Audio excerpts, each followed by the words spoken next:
Hello, Kerry Champion, Psychic Medium. Once again, today we're going to be dealing with negative baggage. These are the things that you hold on to, whether you know it or not, by not dealing with them when they happen. We've all got them. Be mental, physical, emotional, and people baggage. Let's say, for instance, someone you should have let go of a long time ago because they no longer suit your lifestyle or they're negative in all the ways that someone can be negative. You've held on to them and they're still present in your life, still ruining it. Negative mental baggage. Let's say someone did you a disservice and you didn't speak up. You just let them do it. And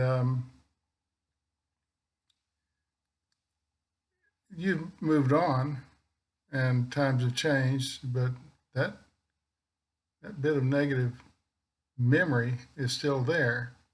And it periodically pops itself out. It pops out to make you feel bad, lowering your immune system. When you least expect it, almost anything can trigger it. A certain word or a phrase or being around someone who looks like someone who abused you.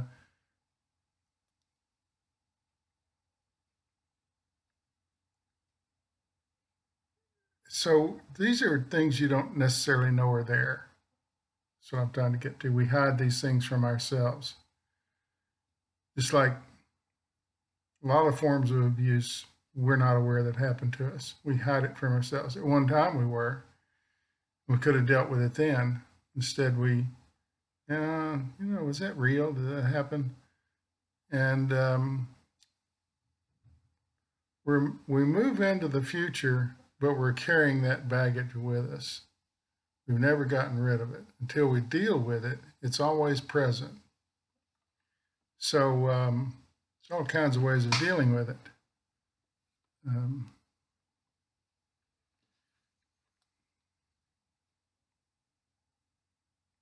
What's prompting this video? A lot of you are asking.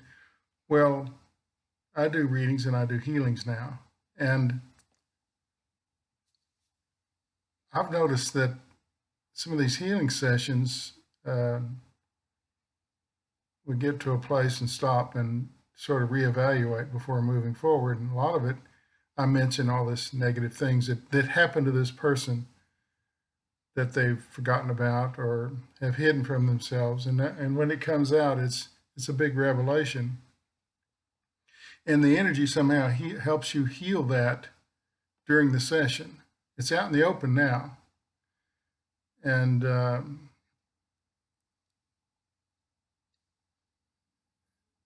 once it's revealed and you're having a healing at the same time, it seems to go away. It doesn't have the control over it had before. Just being able to pop out. It's like the bad neighbor that pops in all the time is not welcome, but there they are. So these are things that we all have, peeling the onion, layers. You can discover them yourself, but they seem to be popping up in these healings. They always pop up in psychic medium readings. In a reading I'm giving to someone, these negative things always pop out. And then you have an opportunity to deal with them in whatever way you choose. I'm just saying maybe it's easier during a healing because the energy is already there. It can help you heal from it. Boosting your immune system, things like that happen when you eliminate negative baggage. Your immune system goes up. Your body's ability to heal itself is enhanced. All these are considered blockages that make it difficult for your body to do its job. Our bodies are self-healing. Obviously, when you cut yourself, it heals. Notice some people don't heal very quickly and other people heal pretty quickly. I'm a pretty quick healer. And the dog bites, I have to show, I was going to show you a picture of Peanut today. He's 15 pounds. Getting bigger. I decided I'd put rocks in his little bag, and then, he has a little bag he can carry stuff in, and that'll slow him down. Anyway, often I think people are getting readings to discover these things. They're getting psychic medium readings to discover these things that are holding them back, that maybe they're not aware of, or they are aware of, but they've done such a good job of hiding it that they no longer realize that it's there. When you say it, then, oh, yeah. Well, that's the thing that's holding you back. That's why your body doesn't heal. That's why your energy's low. That's why your body's immune system can't work. You can't heal yourself because you have all these blockages, anger, resentment, hate, emotional baggage, emotional pain that makes your immune system go down. I don't write any notes for this. I just it's just off the top of my head. So if I'm making mistakes, just deal with it. I have no negative mental baggage if I'm saying something wrong. It doesn't seem to bother me. And as you get older, things don't bother you as much. So if you're at a certain age, maybe this is the time you should get rid of some of these negative things. And it could be almost anything. Someone who stabbed you in the back in high school, or they stole your boyfriend, or they lied about you, creating an atmosphere that was uncomfortable for you. These are all things that we don't let go of. We hold on to them like they're some cherished chunk of gold or something.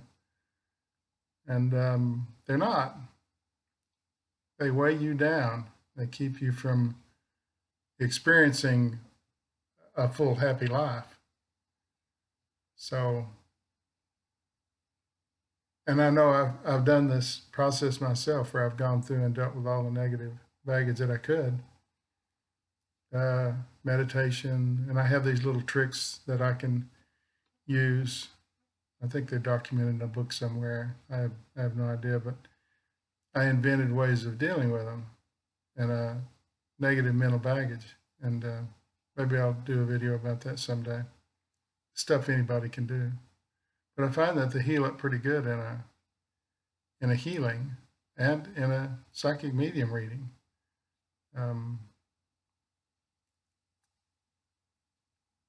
These are things that you are hiding from you. And they're like little time bombs.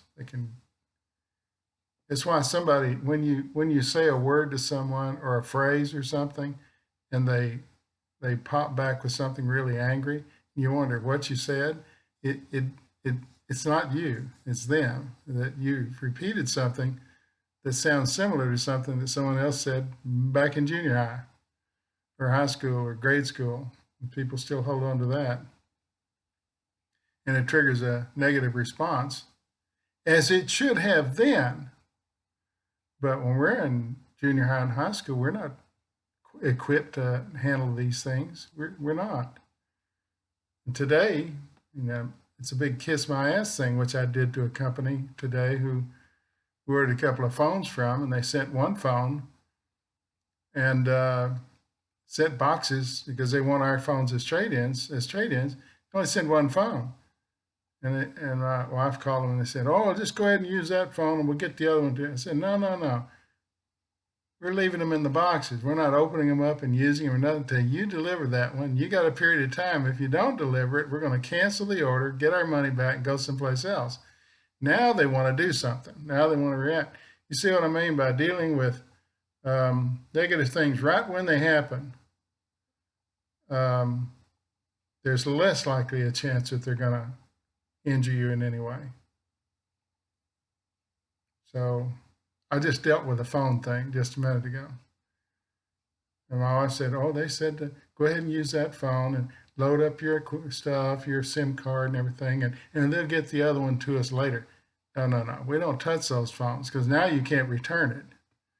Now you've got your stuff on it and it's been loaded up and you've been using it. Now it's a used phone. They don't want it back, but you paid twice for it and only got one phone. So this is the way I deal with things. I'm right up front. You know, if you're going to screw me, we ain't doing business again. You'll have to find somebody else to do this to. Whether it's just anybody. When it's obvious that they don't know what they're doing. They sent one and withheld one. Box said one of one on it, which means they only intended to send us one phone. See, if it said one of two, then one's stuck in traffic somewhere, and you still don't accept, unless you accept both of them, because you're stuck with one, and we get phones together. We have the same phone. Anyway, we're going to deal with emotional,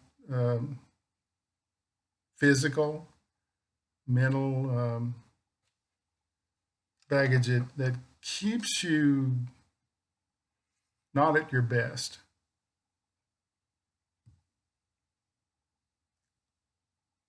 Find some way to deal with it.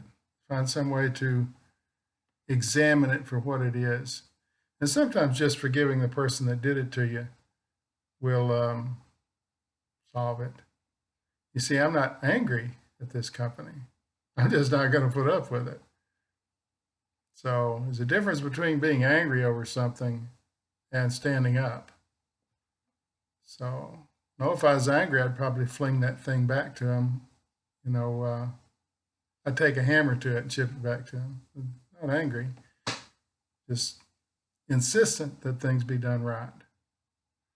That keeps that baggage off of me and my wife and puts it on them. So allowing people to abuse you, even in a minor way, is an affront to who you are. It changes you. You do a couple of hundred of them, and a lot of people do. They're so nice, especially if you're watching these videos. You're super sensitive. You allow people to tromp all over you, and you wonder, oh, my life is crap. Why is my life crap? Well, you've held on to all that. You've let these people step all over you, reducing what is you. Every time they chip away by doing you a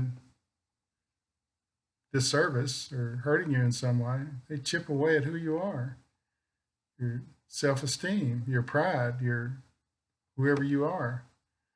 And in the end, there's not much left. It's hard to survive like that. So anyway, I'm just blabbing about holding on to things that maybe you shouldn't, getting them out of you. And I'm not a psychologist or a psychiatrist, but I can't help but think that this is the kind of stuff they talk about, because it's the most damaging to us, physically harming, mentally harming us, that their job is to do pretty much that, help you deal with these issues that you should have let go, but you didn't. No fear, no regret, no anger. Thanks for watching.